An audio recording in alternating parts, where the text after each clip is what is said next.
Hello again, Laker fans. I think for the last time today, I appreciate you guys being a part of the show, but you guys know what's going on. Things just kind of keep trickling here. So every hour, hour and a half, maybe 2 hours, something goes down with the Los Angeles Lakers. And I think the domino that we were all waiting for, at least one of the dominoes, Austin Reaves back with the Los Angeles Lakers, 4 years, $56 million. So I want to spend a little time.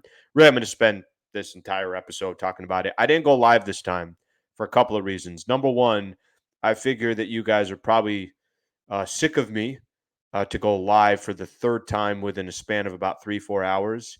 And number two, I figured I could just kind of get this out, throw it out to everybody, and then people can listen throughout the day. So appreciate you guys being a part of the show. Please subscribe to the channel. Please subscribe to the channel. Would greatly appreciate that. We'll continue to try to grow the channel. My own personal channel here, so we'll continue to try to grow the channel. Okay, couple things let's just kind of go off of this. Probably went down in the last, let's say, 45 minutes or so. Sham Sharani of the Athletic. Austin Reaves has agreed to return to the Los Angeles Lakers on a 4-year, $56 million. Lakers had the or $56 million early bird maximum contract. Sources tell the Athletic. Stadium agents Aaron Riley and Reggie Berry of AMR Agency negotiated the new deal to keep Reaves in LA long term. I think the question was always going to be this: not if Austin Reaves was going to come back, but what would the deal look like? Would there be another team out there that was aggressive in trying to get Austin Reaves? Would they drive the price up for the Lakers? Shams also put out a tweet maybe 10 minutes after that other one, 35 minutes ago or so. More details on the deal. Reaves' new deal contains a player option on year 4, a 15% trade kicker, and the maximum advance allowable at and the maximum allowed and the maximum advanced allowable. Just trying to read here per sources. The Lakers included everything they legally could to make sure Reaves stayed in Los Angeles. Okay, couple notes here that I want to point out here. So right out the gate, Austin Reaves is going to stay with the Los Angeles Lakers.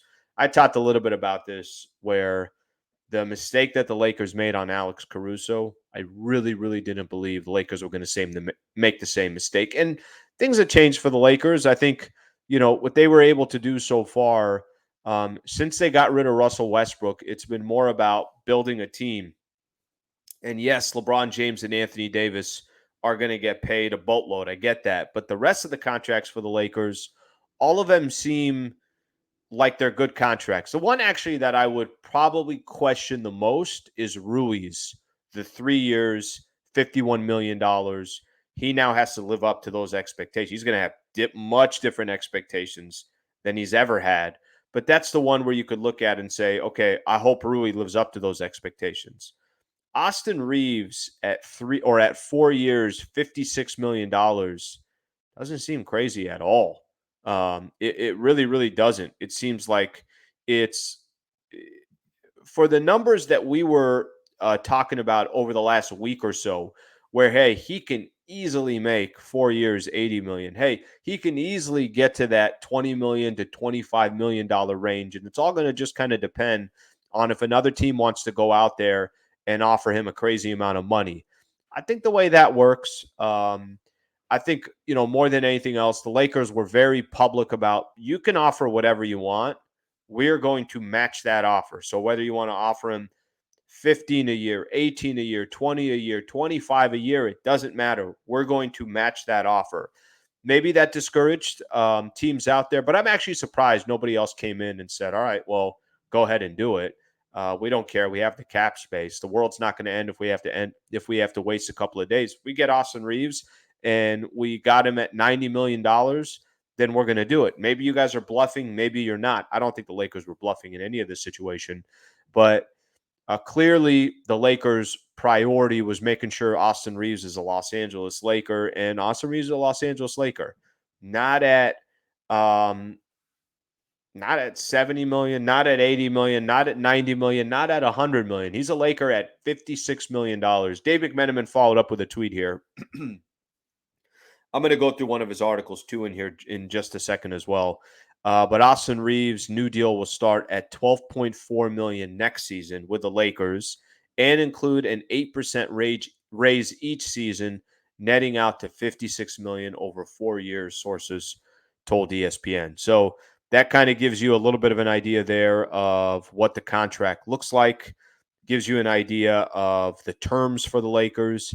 And I think what the Lakers have kind of surrounded themselves with, at least up to this point, is good deals. That the contracts that it feels like the Lakers have, at least up to this point, of all the contracts that they brought into play, every single one of those deals doesn't seem like, well, that's an awful deal. Well, wow, that's going to look really bad in a couple of years. Or, damn, how are you going to get rid of that contract if it doesn't work out?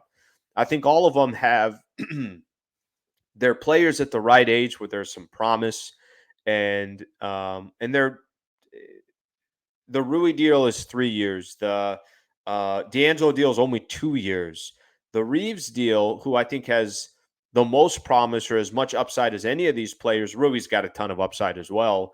The Reaves one, I don't think there's ever going to come a point where you're looking at that Reaves contract and saying, this guy's really killing the Lakers. He's not helping them. And oh, by the way, he's making way too much money. Doesn't feel like that.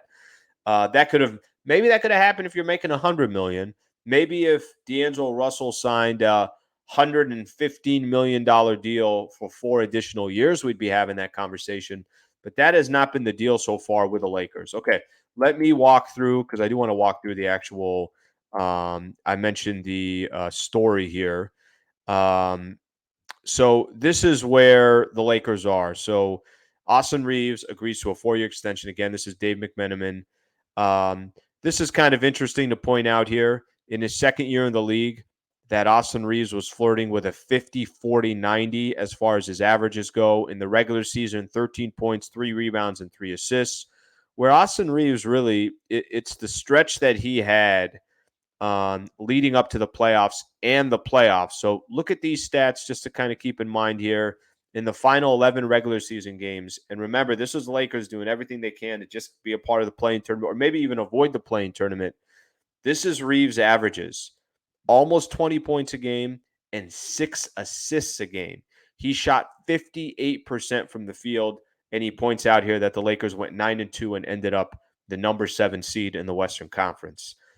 In the playoffs, all right, when push comes to shove, and you're trying to figure out what players you want out on the floor during the most critical games, is Austin Reaves going to kind of get shy of the moment, or is he going to up his game? Well, here was Austin Reaves in the playoffs, averaged almost 17 points, 4 rebounds, and 4.5 rebounds and 4.5 assists in those 16 postseason games for the Lakers. Austin Reaves was solid.